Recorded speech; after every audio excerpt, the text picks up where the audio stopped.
about being an orphan, I've found, is learning the dance routines. Because if you think about it, all the orphans who don't have to learn the dance routines, they're either magical or Batman.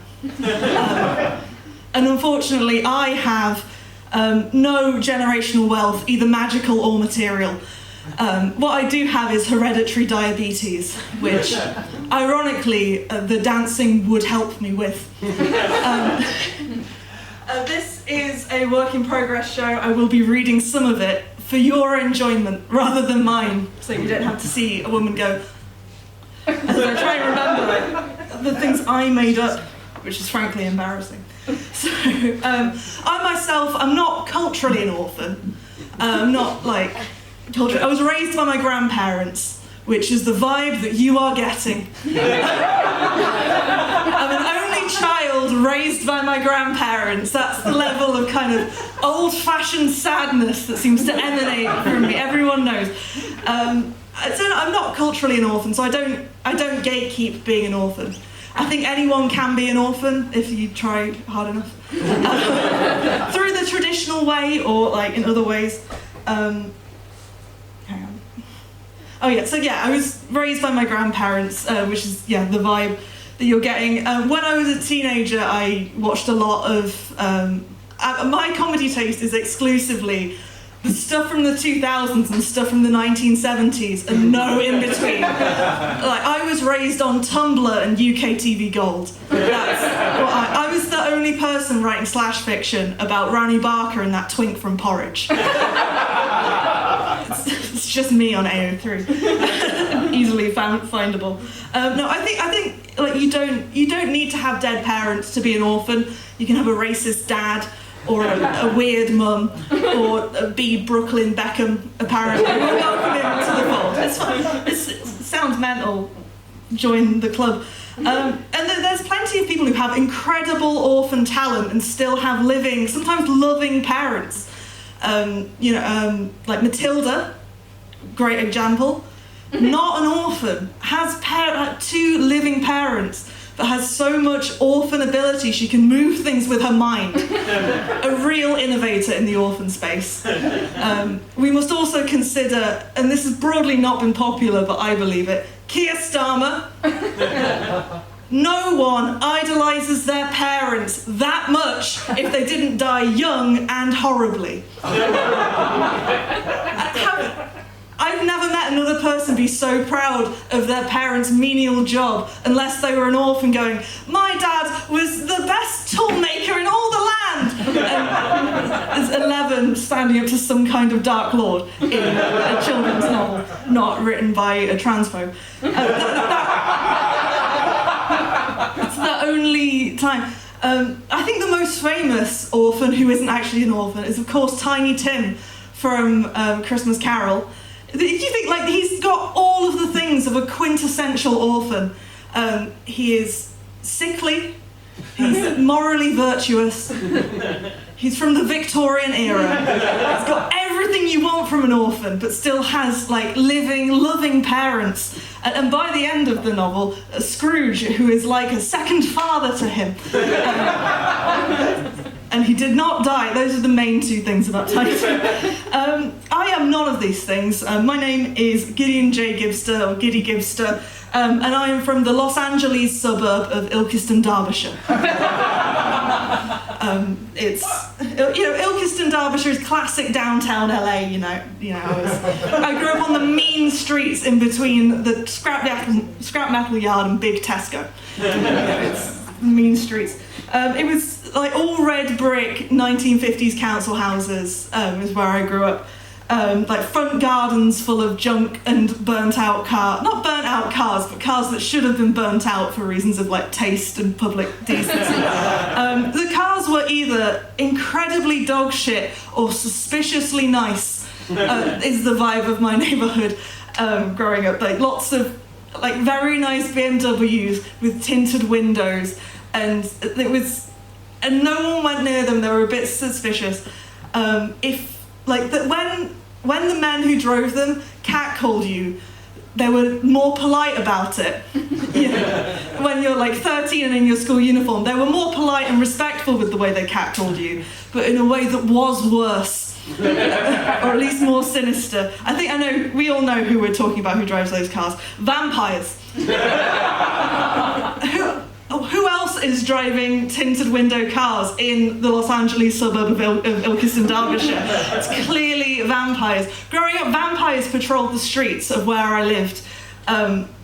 All the time. We used to live in fear. We used to scurry about. We had those, what they called sad lamps, you know, for people who get depressed in winter and want to have their eyes burnt out.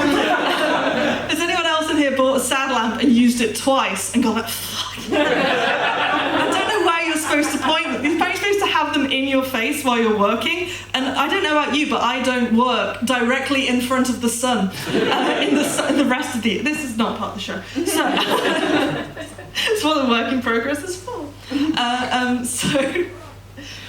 Yeah. Oh yeah, vampires patrolling the streets, of course. And then that was like in those days, of course. These days it is the same, but there are 3 to 7 England flags on every single building, and one very confused-looking Ukrainian flag that just, it seems happy to be there, but is also scared of being noticed. I think it remembers.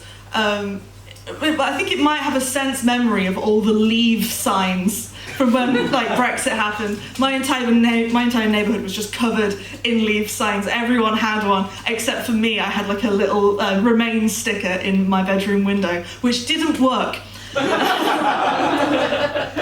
Unfortunately, sorry guys, that was on me. I think it has a sense memory. It also might remember the night that Brexit went through, the night of the election. Some people did torch the tree in the Polish family's yard just across from us, and they moved out shortly after, and you can barely see the scorch marks anymore. And it's just, you know, it's... Yeah, that... I did wonder, like, do I include that? And I was like, no, it's true, it's art. And I was like, it is quite sad, though. It's like, yeah. Genuinely, while I was writing this on my handy, subtle guy, my iPad kept correcting Ilkeston to LOL Estonia, which it would hate. The people who are there, I don't know, it's fine. It's... yeah, the one thing that is like exactly the same in my neighbourhood, there's it gets worse. There's on the electrical substation next to, like, on the way to the canal, there's always been a swastika spray painted on it. Like, the entire time I've lived there, so it's probably like 20 years it's been kept up. And when I was a teenager and thought I was going to make a difference in the world, I used to sneak out at night and go and spray paint over it. And I didn't replace it with anything, but I just kind of papered over I just tried to erase it was there without trying to fix anything. Sorry about that, guys. I think this is all my fault. At one time, the vampires patrolling the streets, they caught me spraying over this swastika on the electrical substation, and they said to me that, like, even though it's a symbol of hate, I'm still technically doing graffiti by spraying over it. 2 wrongs don't make a right, and Erewash Borough Council spent good money putting that there in the first place. And under the MP Maggie Throop, that's fine, it's just going to be in this show. Just start off with one libel, why not? Is it libel if it's out loud? It's slander, isn't it? It's not in the script, it's slander. Ilkeston, Derbyshire does bring a surprising amount to the Los Angeles identity. Yeah. If you like think of all the famous LA landmarks, just like think of them in your head now. You've got Santa Monica Pier, the Hollywood sign, Dodgers Stadium, Nome Island. Nome Island. In LA, right, the temporary island outside the Morrisons that's temporary but has been there for about 10 years. And in LA when lockdown happened and this temporary island was just nothing, and then people started putting gnomes on it, and then as the madness of lockdown set in, another group of people set about destroying and beheading the gnomes and increasingly macabre things. And if you were on the Ilkeston Spotted page at the time, my God, the psychodrama of the century. It makes the Tory party look like a reference. So reaching the edge of my I was picturing the blue guy from In the Night Garden so strongly I couldn't remember his name. If you go back in time and piece that together, it might be funny. No, but yeah, and then the thing with the Gnome Island is the council got involved. And they tried to degree, there's two people are going over quite a busy motorway to try and get to this island to put gnomes on it. No more gnomes. And then people put even more gnomes and it unified the community. And now there's like a few concrete ones that can't be moved or killed. It is, I think, the only working class solidarity we have seen in this country since the introduction of the minimum wage or weekends or something. And there's still that. I think now it's been long enough that they have been integrated into the community. I think like the Ukrainian flag thing, like they've been here long enough, they're hardworking, and at least they're white. You know, they'll fit right in. And they hate the garden flamingos just as much as we do. Coming over here, taking our gnomes' jobs. Gnome Island, it's not Gnomes and Flamingo Island. Vampires hate lawn flamingos because they've got stakes built in. For safety in it. So there aren't as many Native Americans as you might expect in the LA suburb of Ilkeston, Derbyshire. Obviously, Ilkeston, it is on stolen land. And it is because during the racially motivated Christian nationalist genocide of the Wild Wild West, the indigenous population of Ilkeston, Derbyshire was moved to a small reservation just outside Ilkeston, Derbyshire, where it formed the real-life amusement park American Adventure. Which is a real place, and amazingly, only realised it after I'd already started writing this. I was like, oh, heavens above! It's not exactly what I prayed for. A theme park that shut down 21 years ago. Yeah, this works really well in my narrative arc. Thanks, God. Right. So who here went to American Adventure? Great! The surprising contingent. What I really like is that you are sat directly in front of each other, like you're back on one of the rides. Fantastic. It's the wagon that I'm not... wouldn't it be funny if I threw that like it was the... And what I did is I made a slipping hazard for myself. There's already a boiling water hazard and a ball hazard, so why not?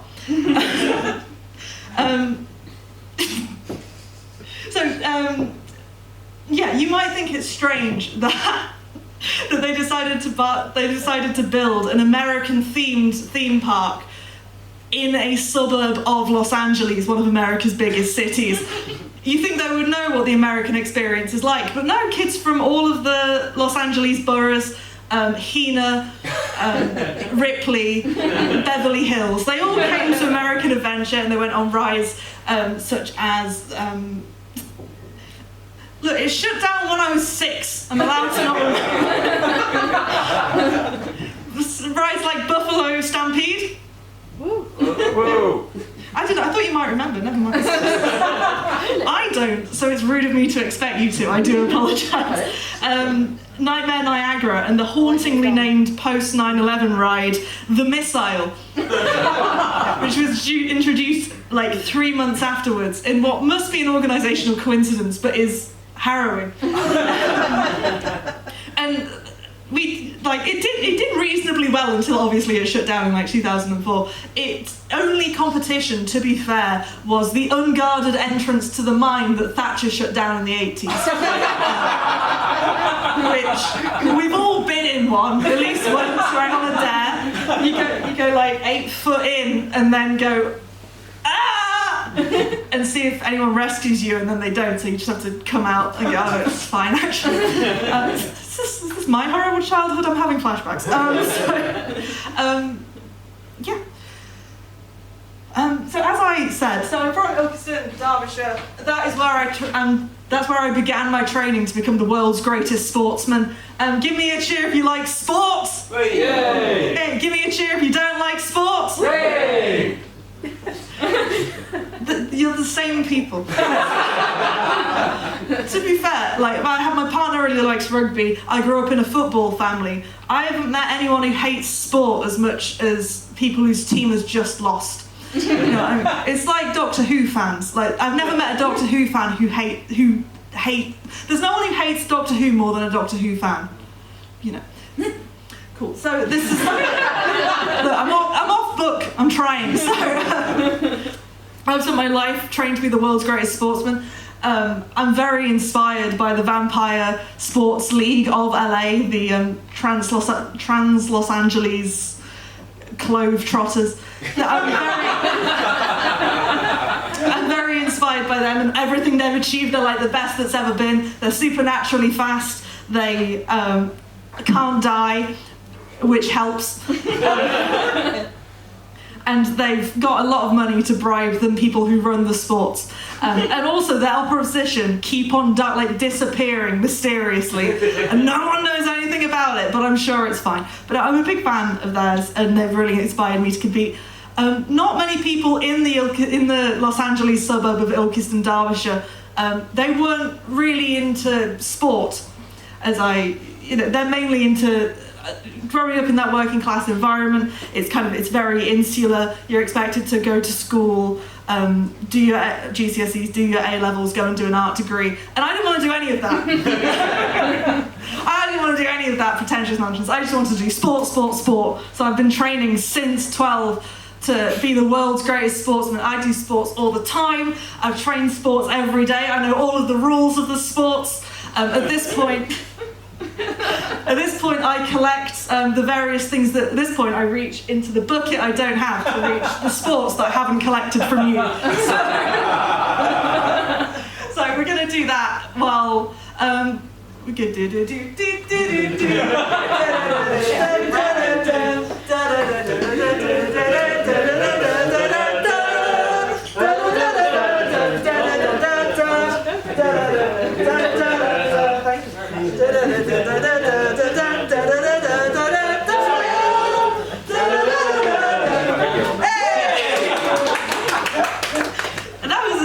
Timing by you. Give yourselves a round of applause for that. That was great.